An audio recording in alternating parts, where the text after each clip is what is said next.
Welcome to Veggie Rx. I am Dr. Mitch Wolf. I'm a family physician here at SSM, and we're going to talk tonight about the science behind Veggie Rx and using food as medicine. Andrea is going to be taking over in the second half and talking about the mechanics of the project and how it all works and how you get your card and how you get your food and how you navigate the grocery store. We're very excited to have you here. This is as you probably saw the little sneak peek there, the 17th cycle of Veggie Rx. This program started several years ago, kind of out of conversations between some of us about how we can better treat our patients as physicians and hopefully help their health by thinking of food as medicine. That idea is not a new one. It's been around a long time, but we're aiming to have a little shift in the thinking about how we treat disease. As a family physician, I was trained the traditional way to give a lot of medications for various different problems, and it kind of dawned on us as we go along in our careers that can we help people better by maybe working on some lifestyle issues, okay? I deal with chronic illness every day as a family physician. Chronic illnesses are diseases that people deal with for long term, many years, many decades, taking lots of medications, going to doctors. And everything you see on here is, pretty much what I see, every day: diabetes and heart disease and cholesterol problems and hypertension. So really that's the bulk of what I see as a family physician. And it's the scope of the problem is pretty impressive. About 6 in 10 people in the United States have one chronic disease, and 4 in 10 have at least 2 or more. So that's a lot of illness. If you look around the world, it's a great disparity in what you see as far as how many. There it is right there, okay. The rate of chronic disease around the world varies quite a bit. And if you look here in the good old USA, we have among the highest levels of chronic disease. Why is that? We're supposed to have great health care, right? Well, there's a lot of factors that go into it, and a lot of it boils down to lifestyle, okay? But the fact is that people may be living longer in our country, but what is the quality of life? How many healthy years do they have? People are getting older, they're getting sicker, quality of life is going down. People spend a lot of their time going to doctor visits and managing their various specialists and keeping their medications straight and putting them in pill planners. And really that's the crux of healthcare. A lot of factors go into what a person's individual health status is, starting with their genetics, what they got from their family, their DNA. You add on top of that lifestyle factors such as diet, exercise, how people deal with stress. Put on top of that other factors like transportation issues, economic factors, the cost of food, the ability to get to a grocery store in your neighborhood. So there's a lot that goes into how one's health status is. So you might say, well, why is there so much chronic disease? Well, obviously, we're going to talk about diet today and nutrition. There's no secret. We're Veggie Rx here, okay? But what you see here is what we call the SAD, and you're going to hear this term a lot, the standard American diet. And I think there's no surprise there that that's a lot of what we Americans eat. Processed food, fast food, lots of refined carbohydrates, eating on the run, busy lives, etc. Come along with that is the food additives and preservatives that go into our food supply. Not great for our metabolism. So the various lifestyle factors are, starting with diet, but then you add into that activity level, sedentary lifestyle, very common. The stress of modern society, adding on top of that toxins that go into our bodies. So I'm going to take a little bit of time to talk about some specifics on some of the health problems that I deal with in primary care. And the number one we're going to start with is the number one killer, which is heart disease. That's been the number one killer since they've been tracking these numbers for 50 years. When we say heart disease, we're primarily talking about blockages of arteries, not electrical heart disease like rhythm disturbances. That's another whole ball game. But what you see here on the left is, of course, a healthy artery, the one you're born with. Kind of like the clean pipes you get in a house when you buy a new house. And then as time goes by, kind of the plumbing gets kind of gunked up a little bit. Same thing happens in our arteries. The yellow stuff is cholesterol. It's narrowing the channel for blood flow. And so that's like the pipes in an old house, like the 90-year-old house I live in. A lot of plumbing to be done. Well, what you have here is this, again, this fatty, waxy stuff here called cholesterol, narrows the arteries, a blood clot comes along, and all of a sudden there's no blood flow downstream to your heart or your brain, and next thing you know, it's a heart attack or a stroke. So at that point, you call in the plumber, aka the cardiologist. Diabetes. We could talk about diabetes all day long. I know I could. But that's one of the major things that I see in my practice. Probably half my day every day is spent dealing with people that have blood sugar problems. And of course, it's not just the blood sugar you see on the meter when you poke your fingers, is what is that high blood sugar doing to the tissues of the body? We call those complications. You've probably heard of that. Anything from kidney problems to foot ulcers to blindness to strokes, a lot of the complications of having high blood sugar for a number of years. So that's why our goal is to intervene early in the game to try to prevent those complications from happening.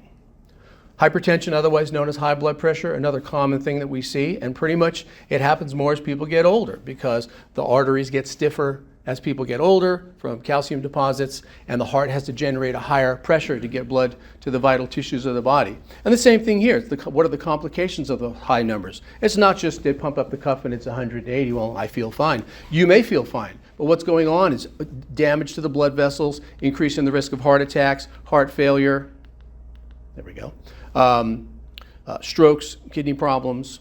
So the old solution is the way I was trained in medical school, was pills, and lots of them, okay? We sat in pharmacology and pathology and learned about the diseases, and then we heard, well, there's a pill for every ill, Anything you've got, we got a pill for. Cholesterol, there's pills for that. Blood pressure, we got a bunch for that. Diabetes, we got pills, we got shots, we got pumps. But what you see there is basically foreign chemicals that have been cooked up in the lab and really foreign to our bodies, and our bodies really don't know what to do with them. So what happens is these medications may short-term help a symptom or modify some enzyme pathway in the body temporarily to help you feel better. But the point I try to make in this program is that pills don't cure disease. That's kind of, I think, the common thinking in American medicine is I've got this thing and the doc's going to give me this and it's going to take care of it. There's a lot more to it than that. But it's not uncommon to see people with a big old stack of drugs like this. Sometimes people bring in a garbage bag and just dump out of bottles and go, here, this is my treatments, doc. But what happens there when you get all these medications is more chance of side effects, more chance of drug interactions, and not to mention the cost. These things can add up, okay? Yeah, some of the drugs are going to be generic, but what if they're not? That's going to be some pretty pricey stuff. And it's not uncommon that people really do have to choose between getting their medications and putting food on the table. And that's a really kind of scary situation. This is just a random shot of a patient out of our practice, and on the left side you see a list of about 25 different problems that this person has on their list. And then here's another 20 or so medications that are used to treat those problems. And that's kind of what we look at when we see the person come in. We go, oh my God, how do we attack this? Okay, but we do take a lot of medications. In this country, over 100 million people take at least one medication, and the average number is 4. The big part of this equation is on the bottom. The elderly patients are the people taking the most meds. The elderly patients, the people with the slow metabolisms, the people that have loss of muscle as they get older and are more prone to falls, more prone to side effects. So that's where we really would like to intervene early. Okay. Also, not uncommon, doc gives you a pill, you get a side effect, he gives you, or somebody, he or she, or some other doctor gives you a pill to treat that side effect, and then you get another side effect and another pill, and this kind of snowballs into what we call a chain reaction or the so-called domino effect. And we see this all the time, polypharmacy happening. Big reason for people ending up in the hospital, unfortunately, is the treatments that we give people for their problems. So what kind of a problem are we talking about here? Well, let's look over the last few decades, and you see a change in the map here from this kind of orange color to this red color here. This is not a political map. This is a map of obesity and diabetes. Now, I tell people at this point, this program is not necessarily about obesity and weight loss, but we use obesity as a marker for chronic illness, okay? And diabetes being the prototypical chronic illness, this is why those two seem to run together, okay? And you can see the general trend where a lot of this stuff is concentrated in the South and the Southeast, where diet may not be the best culturally. But that's pretty scary. Look at the change in that map. And this is only up to 2015. So let's talk about energy. Okay, our bodies need energy to fuel our metabolism and get us through our days. So I like to think of the body as a factory. The factory it's using for its energy source, coal, oil, whatever. And our bodies are using this kind of stuff here. Fresh fruits and vegetables have the nutrients, the vitamins that fuel our metabolism. That's what our bodies want and need. So what gets in the way of that is what we call inflammation. If you've ever heard that term, you've heard of an anti-inflammatory. Well, inflammation is the release of chemicals from the cells in response to some kind of a stress or irritant.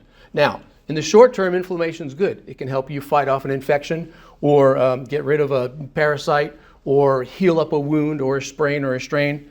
That's good inflammation.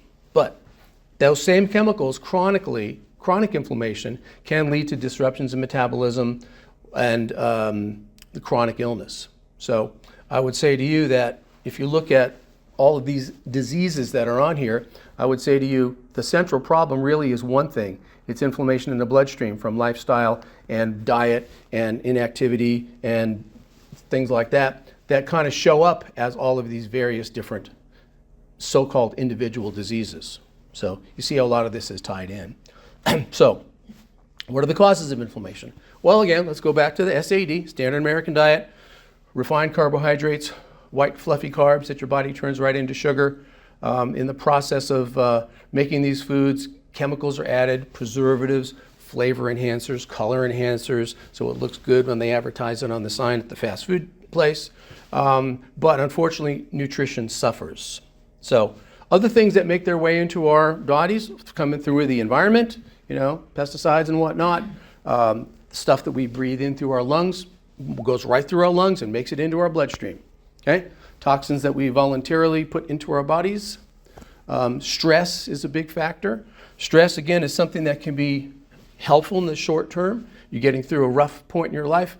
You're trying to save somebody's life. You're running away from a wild animal. But those same chemicals, adrenaline, cortisol, the stress hormones that happen acutely can work against you in the long haul. So let's go back to lifestyle. Okay, so sedentary lifestyle. This guy here has got all the comforts of life. He's got his Netflix, he's got his Spotify, he's got his fast food, he's got his couch, he's ready to go. But what do we see about these guys? He's starting to get a little belly on him. So, again, we're not just talking about weight here, but if you have weight in the middle of your body, it says something about your metabolism and how you're burning your calories. So a little weight is not necessarily bad, but it kind of depends on where that weight is. Y'all ever heard of the apple versus the pear? Okay, body shape. Lady on the right here has her weight primarily in her bottom, and she certainly may not be happy about that. But I'm a little more concerned about this lady on the left who's shaped like a pear, or shaped like an apple. She's the pear, she's the apple.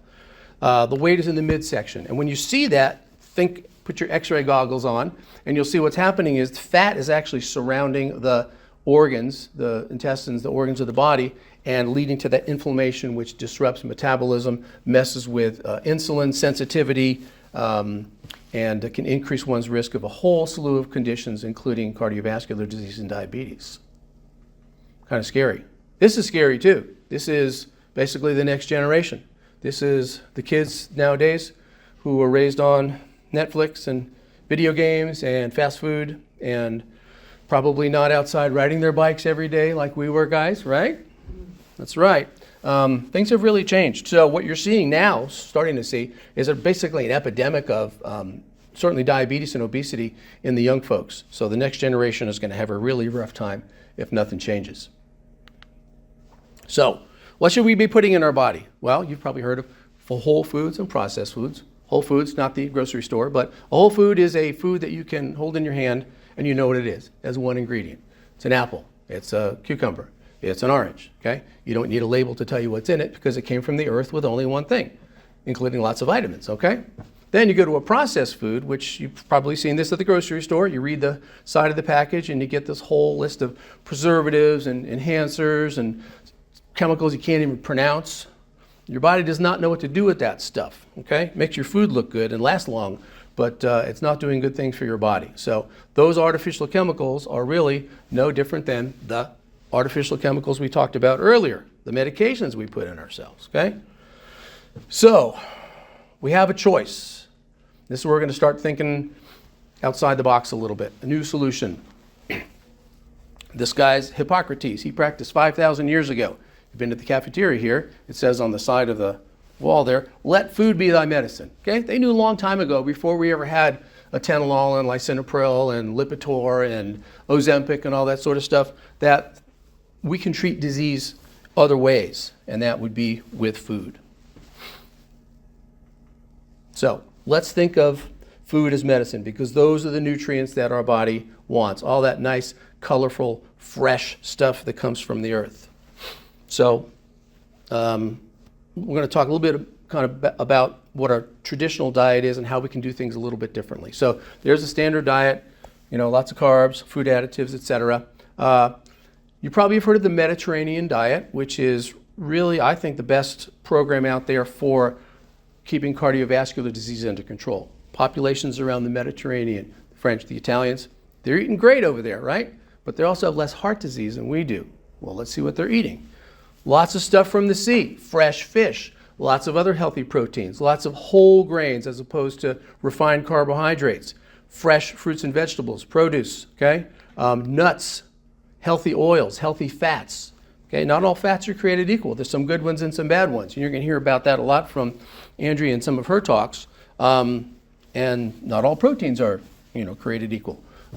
Cheeseburger is a different kind of protein than a nice slab of fresh salmon. So we're going to start making these distinctions. So what if we thought of food as medicine? What if the doctor could write you a prescription for healthy food, just like they would write you a prescription for your blood pressure medicine or your cholesterol medicine? That's what we're trying to wrap our heads around here. So ask yourself, how much produce are you eating now? Some people don't have a lot of vegetables. They tell me, frankly, I'm a meat and potatoes guy, doc. Potatoes vegetable, right? Okay, that's not exactly what I was talking about. Some people are pretty good about getting some veggies and fruits into their diet. So what we're trying to do with this program is at least help you improve or increase the amount of produce that you're getting in your diet. And I would challenge you to think, when's the last time your doctor asked you what you're eating in that busy 15-minute visit? I make time to ask people because it's very enlightening, and it's pretty interesting to find out what people are eating or not eating in their average day.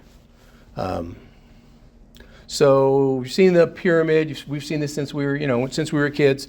What this is kind of lets us know what's good stuff, and that should be at the base of the pyramid. And of course, the base of the pyramid has always been,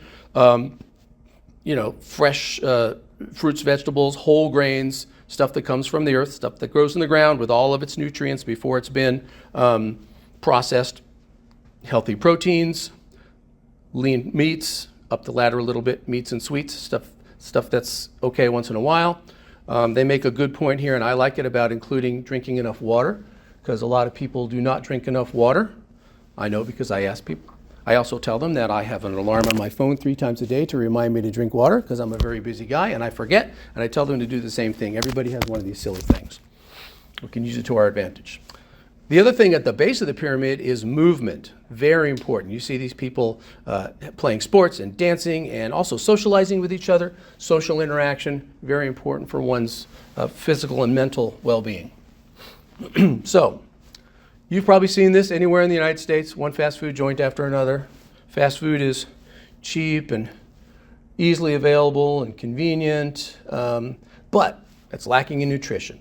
Okay, all that processing that goes on kind of leaches the nutrients out of the food that's packaged in that little styrofoam container. So what happens? You eat your Happy Meal. I'm sorry, I'm not trying to slam McDonald's. It's just like just a Happy Meal. You eat one of those, and you didn't get the nutrients you need, so your body thinks you're still hungry. So you go back and you get another Happy Meal. Now you've doubled your calories, but you still haven't probably gotten the nutrients that you need. So that's the trap of fast food. Other factors. Last few years with COVID have been very difficult, and a good illustration of how lifestyle affects health, okay? Because what you saw during COVID is people were kind of cooped up in their houses and not going to work and not having their regular activity and not having their social interaction, and they're all stressed out, so they're ordering DoorDash, Equal Opportunity, all of those programs, bringing comfort food to your house. And I really saw it during those times. Hopefully we're on the downside, you never know. But people were complaining, my blood sugar's high, doc. Oh, look at that on my last labs. My cholesterol went up. My blood pressure's going up. Gained 20 pounds. Life really changed. And that was a a real world illustration of that. Okay, everybody's working from home those days. Some people still. Okay, employers found out, well, that's maybe a way we can save a little overhead is to have people work from home. So that's still going on, really. Our slogan here: "Eat the rainbow." You can see that on this graphic here. All kinds of different bright colors that you would see at the produce section at your pharmacy. The wider variety of colors that you see in the things that you eat, the more variety of nutrients and vitamins you're going to get to fuel that metabolism we talked about. So if you have to decide what to eat, best thing is get a good variety. Okay, we call those phytonutrients. Okay, so you might say, well, I can get my vitamins from a handful of vitamins, can't I, Doc? Yes and no. There's a great variety, an overwhelming selection of stuff at the vitamin section of your pharmacy or grocery store, but you can't guarantee what the quality is, how they were processed, how long they sat in the warehouse, at what temperature, and whether it's still going to be worth what you just paid for them, okay? Bottom line is, all things being equal, your good body is designed to absorb the nutrients better from food than from a handful of pills, okay?